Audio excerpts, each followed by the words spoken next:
In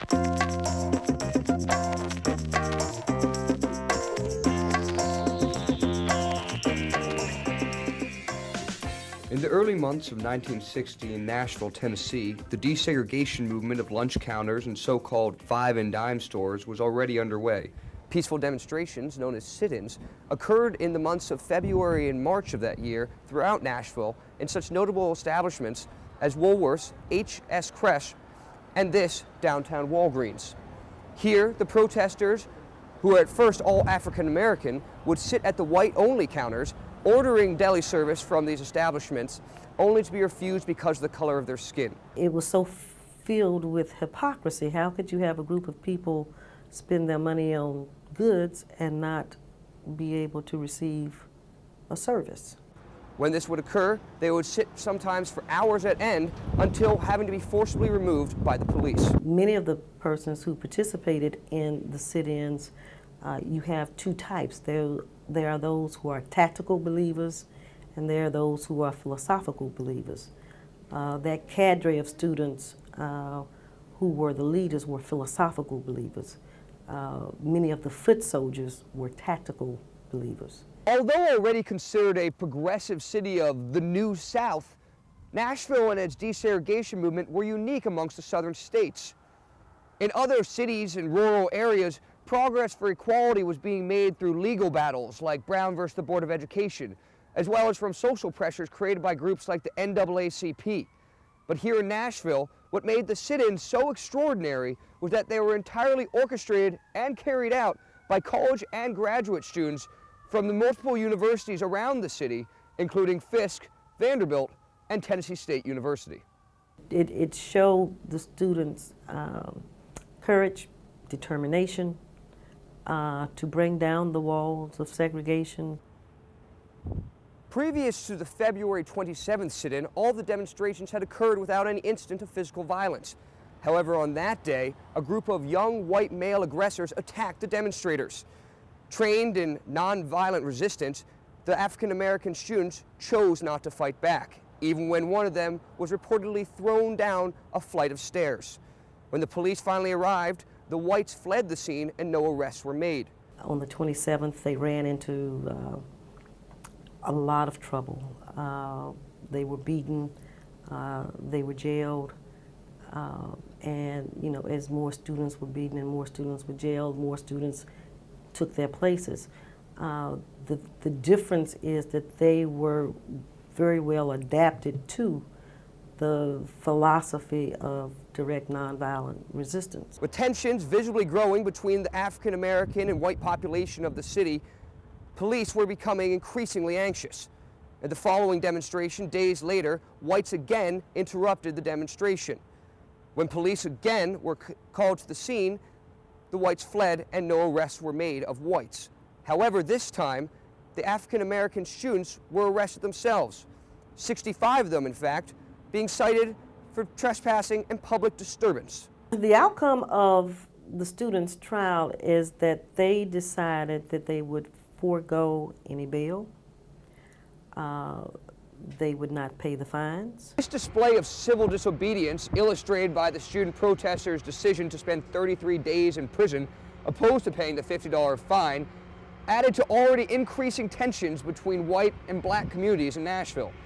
This tension would come to a climax in the early morning hours of April 19, 1960, when the house of attorney Zed Alexander Luby, a prominent African-American city councilman and lawyer, was maliciously bombed.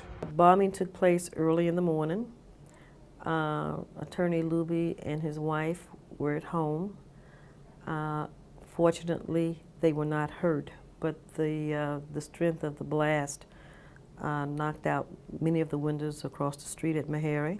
Once the students heard about it, and I guess I should say student leaders, heard about what had happened to, quote, their attorney, they became very upset, and they worked with the adult leaders, Reverend Kelly Miller Smith, Reverend C.T. Vivian, and others, and pulled together a march. You have anywhere from 3,000 to 4,000 people gathering and converging on Jefferson Street as they march down Jefferson to the courthouse, and only hearing the walking feet. Everyone was completely silent. Sent a telegram earlier in the day by student leaders, the mayor of Nashville, Ben West, anxiously awaited the crowd's arrival on the courthouse steps. Once they arrived at City Hall, they confronted Mayor West. He came out on the courthouse steps and met them. The leaders of that march, I believe it was Diane Nash, Reverend C.T. Vivian, and others, when they got there, Reverend Vivian started out doing the majority of the talking. Once called the most dangerous black man in Nashville by his contemporary Thurgood Marshall, Vivian attacked the mayor's actions since the civil rights movement had begun, saying West had committed a failure to lead in recent months. When the mayor refuted the comment, Vivian fired back, "Prove it, Mayor. Prove the statement is wrong." Vivian continued by asking if the mayor thought that from a Christian standpoint, the institution of segregation was a moral one. Without hesitation, the mayor told the masses before him, "No, it is wrong and immoral to discriminate." They also had felt that Mayor Ben West had not used the moral authority of his office as mayor to sort of quell some of the violence that was being perpetrated. Next to speak for the protesters was student leader and undergraduate at Fisk University, Diane Nash. She asked the mayor to use the power and prestige of his office to influence the end of racial discrimination in Nashville. Yet, she pushed further, asking the mayor whether it was his recommendation that the lunch counters become desegregated. His answer to the crowd was a simple yet resounding yes. You have a very young student in the persona of Diane Nash, who is making a mayor of a southern city confront his own soul to the point that he has to answer, not as a politician, but as a man, and affirm that lunch counters should be desegregated. Nashville really is, in my mind, the center of the civil rights movement, simply because that cadre of students who were trained here fanned out across the South and became very important in other movements. Nobody could have foreseen in those early morning hours on April 19th that the result of the bombing of Zed Alexander Luby's house would be such progress for the civil rights movement.